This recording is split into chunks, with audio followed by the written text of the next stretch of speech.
प्राचीन वैदिक विज्ञानले हाम्रो शरीर, घर र ब्रह्माण्डलाई जोडेर स्वास्थ्यको एउटा एकीकृत खाका दिन्छ।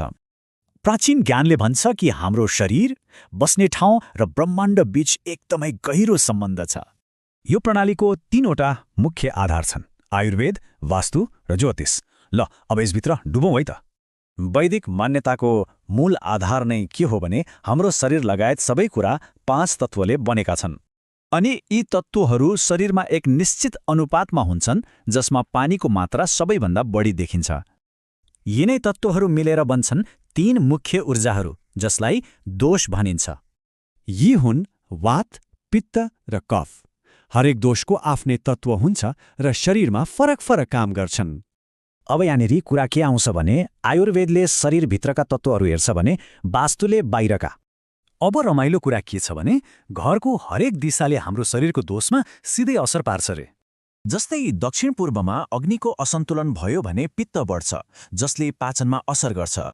अब तेस्रो विज्ञान ज्योतिषको कुरा गरौँ। यसले ब्रह्माण्डीय ऊर्जालाई मानव शरीरसँग जोड्छ। जस्तै हेरौँ न, हरेक ग्रहले शरीरको एउटा निश्चित धातु वा तन्तुलाई नियन्त्रण गरेको हुन्छ। भनेपछि जन्मकुण्डलीमा कुनै ग्रह कमजोर छ भने त्यससँग जोडिएको तन्तुमा समस्या देखिन सक्छ। त्यस्तै गरी 12 राशिले पनि हाम्रो शरीरको हरेक अङ्गलाई प्रतिनिधित्व गर्छन्, टाउकोदेखि पैतालासम्मै। यो हाम्रो वातावरण, ब्रह्माण्डीय समय र शारीरिक कार्य बीचको एउटा गजबको तालमेल हो। यसलाई यसरी बुझौँ: वास्तुले स्थान, ज्योतिषले समय र आयुर्वेदले शरीरको अवस्था हेर्छ। यही 3 चरणको दृष्टिकोणले रोगको निदान र उपचारलाई एकै ठाउँमा ल्याउँछ। अब यो एकीकृत ज्ञानले हाम्रो आधुनिक जीवनलाई कसरी फाइदा गर्छ त?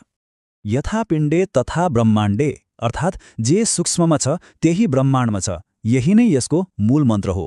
दैनिक जीवनमा यस्ता साना कुरामा ध्यान दिँदा पनि स्वास्थ्यमा ठूलो सन्तुलन ल्याउन सकिन्छ।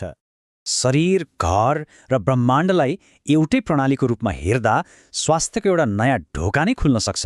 डर होइन, चेतना चाहनुहुन्छ? फलो गर्नुहोस्।